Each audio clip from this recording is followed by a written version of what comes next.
Welcome to Mavericks Today. Harrison Graham, Jeffrey Cooperstein with you. Fresh off Mavericks Media Day on Friday. Coop put out a few YouTube shorts, so hopefully you guys enjoyed those. Go check them out on the channel. Go check them out, subscribe, all that good stuff. And Coop, I think there's more to discuss coming out of that, so we're going to go ahead and do that here. And let's start with Tim Hardaway Jr., and I want some clarification from you on this. Okay. I initially saw someone on Mavs Twitter say that he didn't show up, but then obviously he was talking later. Was he late? Was it out of order? Something fell off there. I don't exactly know. He was supposed to be, I believe, either the first or the second guy that was supposed to be, take questions from reporters and field questions and whatnot. He did not show up at his original time slot.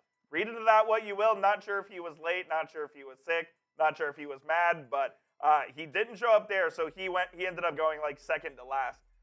It was interesting, man. I mean, Tim was a guy that did not look thrilled to be there in Dallas. I mean, he literally admitted he didn't think he'd be on this team. Yeah, he said he wasn't sure if he would be back, and I think the most interesting thing was coming. So last week, Jason Kidd talked to Mark Stein, who covers the Mavs pretty much better than anyone else. Jason Kidd said his goal for Tim Hardaway was to be the sixth man of the year this season. Which we talked about. Not sure if Tim Hardaway is really interested in that because when that was brought up to him by another reporter, he said, well, you guys heard it here first. And then the follow-up was, well, do you think that that's something you can do? And he goes, I have to have a conversation with Jason Kidd first. I mean, and this doesn't surprise me, Coop, because Tim has been on record numerous times in the past of, I'm a starter. We know he wants to be a starter. I'm better as a starting player. And look, in his defense, the numbers back that up. That being said, I think where the Mavs are roster construction-wise, there's just not really a path for him to start unless you're going to start him at the 3. And I just don't think a 3-guard lineup of Luka, Kyrie, and Tim Hardaway to start a game, you're just going to get carved defensively. Because even if you go, obviously Grant Williams at the 4, then whoever at the 5, like even if it's Derek Lively, and even if he's an awesome defender right away, a good rim protector can do a lot. But like if all 3 of your guards can't defend, I don't think that's an option. Like I just don't think starting Tim is on the table for what you have on your roster. It makes no sense. And I think this is another reason why the Mavs should have explored a trade or even made a trade of Tim Hardaway and getting him out of the door simply because there's really no room for him if he doesn't want to be on the bench. And maybe they still will after this. I mean, I don't know what's going to happen here because Tim Hardaway and Jason Kidd, and this is something you actually really don't want to see, Coop. Like, it is kind of weird that Jason Kidd went public with the comments, and Hardaway's like, yeah, I haven't had a conversation with him. Like, you would think that conversation would have taken place. Now maybe just devil's advocate, maybe Kidd took that as an opportunity to challenge Hardaway. Like, hey, I think he can be the 6th man of the year this year. That's kind of the route that I think Kidd was going, just simply because I think he knows that Hardaway doesn't want to come off the bench. Yeah. And he just took the opportunity to publicly challenge him. There are obviously reasons for trading Tim Hardaway, number 1 being he's unhappy. Number 2, and we've talked about this as well, there is a logjam at shooting guard with Jaden Hardy and with Seth Curry, and you have Tim Hardaway. Kyrie Irving's going to be playing that number 2 as well. Yeah. And obviously, the hope and goal, and maybe still possible, is using him in a trade to get a center. And I'll say this, Coop. After his comments, like I know we were like, should you have made that DeAndre Ayton trade if it's true or not? Now you're kind of like, well, I wish you would have done it. Like you have a unhappy player here who's not that good anyway. Like he's a solid player, but like I still think Tim will be professional as long as he's with the Mavs. I don't think he's going to sulk or I don't. No, he's not going to go hard on you. And just he's not going to not show up and publicly demand a trade and whatnot. So I don't think any of that's going to happen. But it probably would have been best for both parties if they found a trade. For him this offseason. You really need him to start out well this year because if not, then the tension could rise as the season goes on. And his value goes down. Yeah, exactly. Should the Mavs trade Hardaway before the season begins? Type Y for yes, in for no. I mean, if there's a trade out there, Coop, I definitely think you need to explore it. I don't know what that is at this point. Do you revisit the Capella deal? Do you try and go get a Miles Turner? Can you flip him for Buddy Hield? Exactly. What's out there for him? I think that the Buddy Hield thing's intriguing simply because I know he played his best basketball of his career with Rick Carlisle here in Dallas. Yeah. So that could be something that's possible. Y for yes and for no. Let us know what you guys think. Today's show is sponsored by PrizePicks. The NBA season isn't here, but that doesn't just yet, but that doesn't mean you can't get involved in daily fantasy sports right now. Spice up your game day experience, whether it's for the NFL, MLB playoffs, or, of course, once the NBA gets here. And you can even do NBA picks right now with season-long projections. But what PrizePicks is a daily fantasy sports game, and it's very simple. You pick 2 to 6 players and take their more than or less than based on their stat projections. For example, I've got a pick 3 here on Monday Night Football. Geno Smith, less than 248.5 passing yards tonight. I like Zach Charbonnet to rush for more than 24.5 yards. And then Darren Waller has been Daniel Jones' top target in 2 of 3 games so far. Give me the more than 48.5 receiving yards tonight. 5 times your entry right there, 20 to win 100, 10 to win 50. It's a hell of a deal with PrizePicks. If you connect on all 3 of those there, you can win up to 25 times your entry if you do a pick 6 players on any given entry. Check it out right now, prizepicks.com/CLNS. Code CLNS is going to get you a deposit match up to $100. And what I like most about PrizePicks, you're not playing pros, you're not playing sharks, it's just you against the projections. Very simple, and you can make entries in less than 60 seconds. PrizePicks.com/CLNS. Use our code CLNS to get a deposit match up to $100. All right, let's circle back to Josh Green, Coop. We talked about this before the FIBA World Cup, that an extension between Green and the Mavericks could be on the table. You and I were kind of lukewarm on that idea, but the report, I think from Mark Stein, was that this could be discussed between the end of the World Cup and the start of the season, and we're in that window right now, Coop, and the update is that there really isn't an update. There is no update right now. Yeah. As far as we know, the Mavericks have not held talks with Josh Green on an extension, and they do have until the day before the season begins, so I believe October 24th is that deadline. And Josh Green kind of mentioned at Media Day that he still wants to be a Mav. He said, at the end of the day, I know I want to be here. I'm going to work as if I'm going to be here for a long time. I want to be able to win in Dallas, and I want to be in Dallas. Whatever their decision is their decision, but at the end of the day, I got to have the same goal every single day, and that's to be the best teammate and the best player I can be for the team. So it sounds like Green wants to be a Maverick, and that's clear. I think it's kind of the other side that we don't really know about. And quite frankly, I actually am glad to see this approach from Dallas. Like, I don't think you should have a negative outlook on Josh Green if you're the front office right now. But I just think you want to see a little bit more. And I like that mindset from Green. Hey, I want to be here. I'm going to bust my ass to prove that I deserve to be here. I'm going to continue to be a good teammate. Like, that's what he needs to do. And look, he made good strides last year.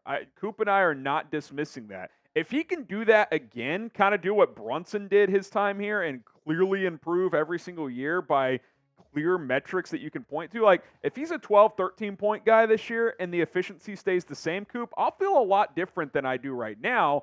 I just have to see it, though, because I've gone on record saying I don't think Josh Green is capable of ever being an all-star and in this league. Agreed. And if you don't think he can get there, I don't think you should give him that 4 for 55 right now without at least seeing a little bit more progress. That's all I'm saying. I think he's gotten better. I think he's a nice rotation player. Is he worth just handing $55 million to right now? I don't think so. I think if he gives you what he gave last year, I'd probably keep him in the 4 for 40 range, the 3 for 30 range. Like, I don't think I would give him the Dorian Finney-Smith or the contract you passed on with Jalen Brunson, which of course would have been the biggest steal of all time. And the obvious difference between the Green and Brunson situations is he is a restricted free agent. You've got that protection as well. If I'm the Mavericks, if I was the GM, if I was Nico Harrison, I'm letting him become a restricted free agent.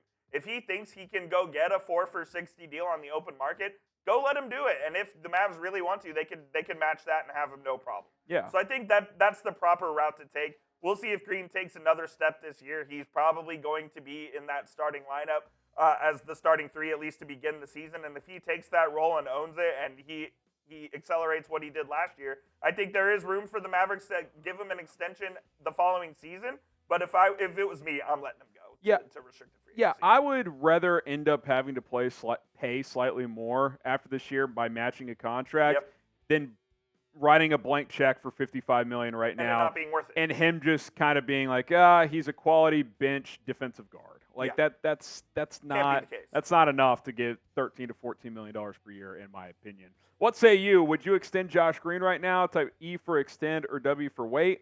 I don't think there's that much harm in waiting. I really don't. Hell, I think you could see how this goes 20, 25 games, and maybe you extend him around the All-Star break. And if he, well, they can't extend him until after the season begins. The deadline is the day before the season. Oh, that's right. Excuse me on that. But again, I think that's even more reason to wait, Coop, because I need to see some. I gotta this see year. it. I got to see more. So E for extend or W for wait.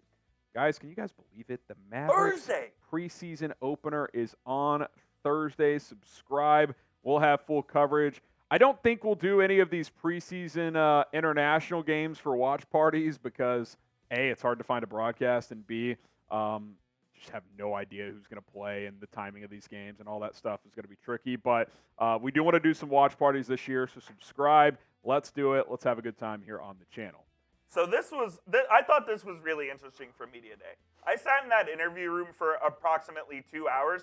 Every single person that was asked about Derek Lively, and I would say it was about 7 or 8 of the players, every single one of them compared him to Tyson Chandler. I don't know if that was like a calculated effort by them or not, but every single one of them mentioned Tyson Chandler. And obviously Lively has been working with Tyson this offseason to try to be a mentor to him and whatnot and develop his game with Tyson Chandler. So I thought that was a really interesting takeaway from Media Day. Coop, I get the feeling that the expectations have shifted in the last couple of months for this guy as a rookie. Because I think, after the Summer League, the talk was, okay, you see the potential, the defensive ability is there, but he still looks a little choppy offensively. He's fumbling entry passes sometimes. But you see the flashes, catching the alley-oop dunks. It does look like Tyson Chandler. But I think the discussion there was, okay, he'll spend some of the season, especially early on, in Frisco in the G League. I don't think we're there. Now, and again, I think there's 2 ways to look at this, Coop. 1, he's really impressed them. 2, they don't like their other options, and Rashawn Holmes in particular. I think we all know what we're getting in Dwight Powell. Or 3, it's a combination of both. Yeah, I definitely think it's a combination of both. I don't think they believe Dwight Powell and Rashawn Holmes are starting caliber centers in this league anymore. And I do think that the development of Derek Lively is way ahead of what they thought it would be at this point in time. So I really think that he could be a huge boost to the rotation if everything they're saying about him is true. And we'll see in the preseason. I mean, they're playing Minnesota. They have 2 pretty good bigs, if I remember correctly. I mean, look, if you start him early on and he is at least an league average starting center as a rookie, that prevents you from having to force a center trade. Now, I still would be open to it if the right trade was out there, but what it does allow you to do, Coop, is to find out where your deficiencies are elsewhere, and then maybe you make a trade for a wing at the deadline or something like that. I know Jason Kidd is absolutely hell-bent this season on the Mavericks being a good defensive team. He does not want what happened last year to seep into this season whatsoever, and I think Lively gives them the best chance to be that defensive team that he wants because he's their best defensive center. Yeah, and look, I think fellow rookie Olivier Maxis Prosper. He's going to play because do that as well. The Mavericks are not worried about scoring points. They're worried about stopping teams from scoring points. That's the goal for them. They're going to be able to score with Luka and Kyrie and guys like Seth Curry shooting threes and other pieces as well. Here's Tyson Chandler on Derek Lively. He says he's athletic, active. He's very athletic, young kid. He reminds me of myself a lot. Funny thing, Jason Kidd, when I came to the gym the day after he had the pre-draft workout, and Jacob was like, man, I wish you would have come yesterday. There's a kid they're thinking about taking that reminds me a lot of you. He's got a lot of the same attributes. So obviously this was a while back, but it's interesting, man. I'm kind of drinking the Kool-Aid. I don't want to get ahead of myself, but here's what I do like, Coop. Even if there's going to be clear rookie moments and mistakes, like I'm just glad that the Mavs are open to this idea. Like under Carlisle, a rookie center would never start. Like that would they would never have no chance of playing. Not only that, I don't think they would have drafted him, to be honest. No, they wouldn't. I think they would have traded They would have traded the pick. Which, time will tell if that's something they should have done. But I'm glad that they've embraced these 2 young guys. I was thrilled after the draft, as you guys know, and Coop knows that, going into it, we didn't know if they'd draft a player at all. And to get 2 guys in the top 25 who I think can contribute right away, I was thrilled about that because I think the Mavs have just been – too veteran thirsty over the last 10 or 15 years, and you got to have that balance. And guess what? You can still make a trade before the trade deadline, which I think is something that is very much on the table to still add a wing or potentially a big. So I'm excited about this, Coop. I think there will be some learning curves, but just the fact that this staff is open to this possibility of him starting, I think is a great sign. A, for his development, and B, just for organizational mindset, because I don't think that's something they would have considered in the past. It's a new regime, man. It's a new regime with new thinking. Nico Harrison's brought in his entire team of people to evaluate and where the Mavs could get better and whatnot, and I think this is an area that they thought they could really improve is with player development and getting rookies on the court more often, because under the previous regime with Donnie Nelson and Rick Carlisle, with few exceptions, I mean, there really wasn't a path to get into. It's just so huge, too. When you can have players on rookie contracts contribute, it allows you to be more aggressive. More flexible. With the rest of your roster. So it's potentially a big development here. Will Derek Lively start on opening night? What say you? Type S for start or B for come off the bench. I think he's going to start. I'm typing my S. Give him a chance. Let's go. Type S for start if you're with Coop and I. All right, that's going to do it for today's episode of Mavericks Today. He's Jeffrey Cooperstein. I am Harrison Graham. The Mavs are over in Abu Dhabi right now. I believe they landed just a few hours ago, so they'll probably be practicing tomorrow and Wednesday before their first game on Thursday. So let's get it. Yeah, it should be a good time. So be sure to subscribe to the channel. Full coverage throughout the preseason, and then before you know it, real Mavericks basketball will be back as well. Go Mavs.